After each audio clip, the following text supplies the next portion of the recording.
इसको कहा देगा आधारभूत संरचना, आधारभूत संरचना, इसको आधारभूत संरचना भी कह देगा, संरचना।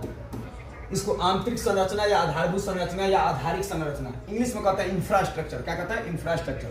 देखिए जी, कहता है कि हमारे देश का कोई भी चीज है वो जिस बुनियाद पर टिकी है वही होता क्या? आपका इंफ्रास्ट्रक्चर। जैसे मान लीजिए हम कहें कि जैसे कोई घर बनाना है, तो घर बनाने के लिए नींव की आवश्यकता होती है ना, नींव जिसको गांव में कहते हैं, नींव निकालना चाहिए। उसी तरह हमारे देश के विकास के लिए आधारभूत संरचना का जरूरी है।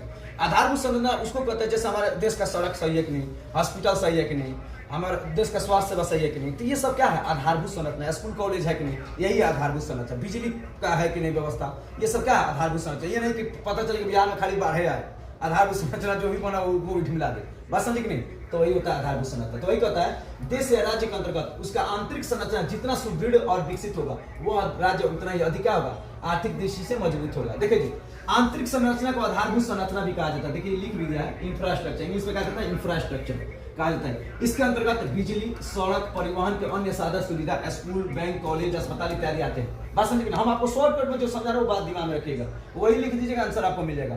नंबर आपको बढ़िया से आंसर में नंबर मिल जाएगा, कोई दिक्कत। पहला बात, आधारभूत संरचना बहुत ही वीवीआई, जितना भी वीवीआई क्वेश्चन है वही हम लाए हैं, तो ये सब क्वेश्चन को स्किप नहीं, एक बार जरूर पढ़ कर जाइएगा। सुबह में आपका अधिकतर क्वेश्चन बन जाएगा, हो सकता है फुल में फुल भी बन जाए, क्योंकि देखिए ये 2 घंटा में पूरे 1 साल का कराया नहीं जा सकता, तो जितना भी है उतना आपको किया जा रहा है। बात समझे कि नहीं? इसमें किसी को दिक्कत है तो बोलिए। चलिए